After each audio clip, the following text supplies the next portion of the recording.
Hey there, welcome to another episode of Digging In. This summer at Sunny Slope, we've been digging into the parables of Jesus. We've been looking at the way that Jesus tells stories to make his point and really to challenge our thinking. And often in parables, he reveals new ideas and new realities to us that maybe had otherwise escaped us. And today we're actually coming up to what is known as the parable of the great banquet or the parable of the wedding feast. It's found in Luke chapter 14, verses 15 through 24. And I want to put that up on my screen here so that you can kind of follow along with me.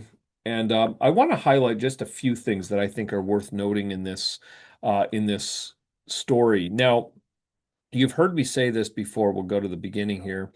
You've heard me say this at least a number of times before, and that is that you have to, if you want to understand the meaning of the parable, you always have to pay attention to what event precipitates the parable. Why does Jesus tell the parable?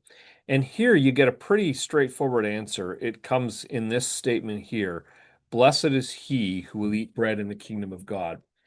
Jewish thought and Jewish, yeah, intertestamental and Old Testament Judaism clearly believed and had this view of the kingdom of God as a banquet, as well they should have, because that's a common imagery used in both Old Testament and New Testament thinking. And so what this man is really saying, I mean, today we would probably say this a little bit differently, but he's really saying, blessed is everyone who gets to go to heaven.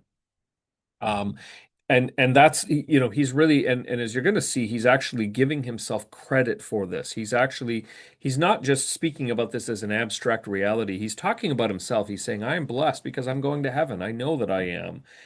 And then Jesus, what stands out here is if you look at the response, Jesus and the way that Luke tells it, he uses the word but, and but is a contrastive word. It says, okay, this is the opposite of what you're saying, right? We obviously we use it that way in English. And so this man says, blessed is everyone who gets into heaven, but, and Jesus is showing that, yes, of course they're blessed, but it's not what you think.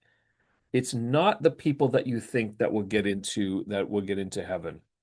One of the words that we see repeated quite a few times throughout this text, I'll highlight it here and let's highlight it in blue, of course, is the theme of a banquet.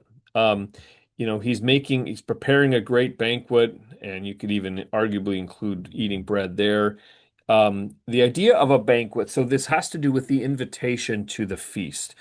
We read that here's another word. We read that let's do it in yellow. Many people have been invited. He invited many people. So the invitation goes out far and wide. That's pretty clear. And the idea of the invitation here is a reference. Some of the language that's used here actually picks up on the idea of calling, that God's calling to his people throughout the Old Testament. So God calls his people uh, he calls Abraham to be the head of one family, will become the head of one nation, that will become his treasured possession. That's all a calling. And so the Israelites had this identity that was key to their identity. They are a called out people. They've been invited to the feast. And so it was just assumed in their minds that, of course, they're going to be at table eating bread in the kingdom of God.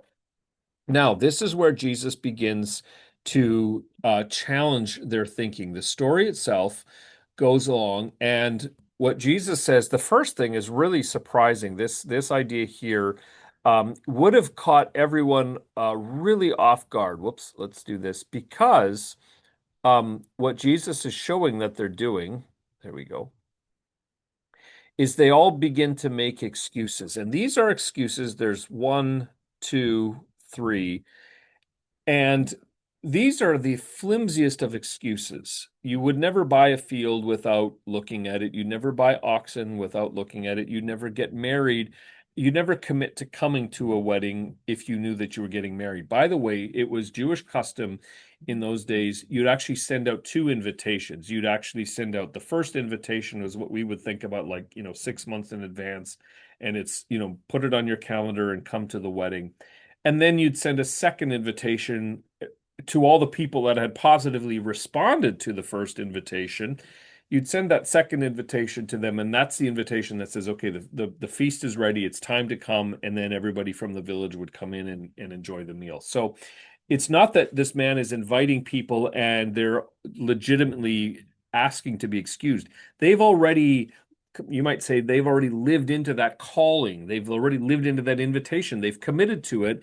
And it's only now that they're backing out and coming up with these really flimsy excuses. And so, um, what the master does, so the servant comes and reports it, and what the master does is he sends out a second round of invitation, and this is and it's kind of this is well, let's do it this way. It's surprising to whom the invitation goes out to. Um, the invitation we read goes out to, let's do red again. It goes out to the streets and the lanes of the city, and then a little bit later, the highways and the hedges. There's not a ton of deep theological significance here, but what this is showing is that it's moving from the places of greatest gathering all the way down to the place to kind of the smallest, little streets and places where people might gather. So it's really the idea of totality. The master is going far and wide to all the nooks and crannies, to everyone possibly who he can think of to invite, or he's at least sending his servant there. Um, but what really, the center of the story is about who actually, it's not so much where, but it's who is brought in. And we read it's the poor, the crippled, the blind, and the lame, and then it's, again, the highways and the hedges. The idea here is that G is not that it's not so much, um, economic health and strength, and it's not so much physical health. That might be the way that we would tend to read it, but it's more, and there's certainly a connection to that, but it's more having to do with your social standing. Jesus is showing here that it's the people who have no social significance, no social standing within the broader community. And they don't have social standing because they're poor and they're sick and they're blind and they're lame. And so they would be ostracized.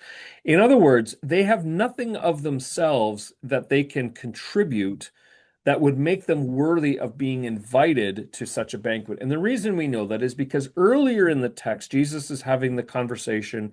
While it's more accurate to say that the Pharisees and the teachers of the law are having this conversation about social standing and greatness. They're all fighting about who gets to sit where at the banquet table. And so, as they're having this whole argument, um, the basis of that argument is grounded in how high up on the social totem pole are you? And Jesus, and it's clear to everyone believe there that you have to kind of fight for your worth. And Jesus is showing that actually here are the people who have no way to establish their own worth, and they are the ones that end up invited into the wedding banquet. And so this isn't, we have to be careful about saying, well, God just favors poor people because they're poor. It's not quite so simple as that. It's really more the idea of socially, they have nothing to contribute, and yet they're welcomed into the banquet and they are received. And that's a reminder. And the whole point of the parable is that the basis for entrance and acceptance into the banquet of the Father's love is not based on your performance and it's not based on your social standing. It's purely based on grace. It's those who don't deserve to come that are invited to come. And that's the point that Jesus is trying to drive home here. Now, there's one final thing that I want to point out to you, and I think this is a nuance that I think is particularly helpful and particularly effective. If you look over here, the the English Standard Version uses the word compel, and I love that word. The NIV uses the word make them to come in. I think compel is a little more, there's a little more nuance in that word. If you make someone come in, what are you doing? It could fit under the idea of compelling them, but it also could be you're bringing them against their will.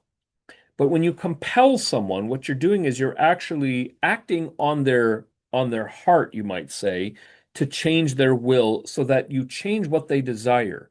If I compel you, I'm showing you a reason that essentially changes your mind. If I make you do something, you might do it, but you might do it against your will. And I think that's important here because it shows us the means of by which grace operates in our life is essentially God changes our hearts. he doesn't drag us against our will into heaven, but neither does he leave us and say, "Hey, by the way, there's this great banquet. I'd love for you to join me." What he does is he changes our heart. He acts on our heart so that our desires become different. Now, how does he do that? I'm not going to tell you that here. I'm going to just draw your attention to that word, and I'm going to invite you to listen to the message that I'll be preaching on this text on July 6th, this upcoming Sunday. So, thanks for watching to another episode of Digging In, and don't forget to like and subscribe, and we will see you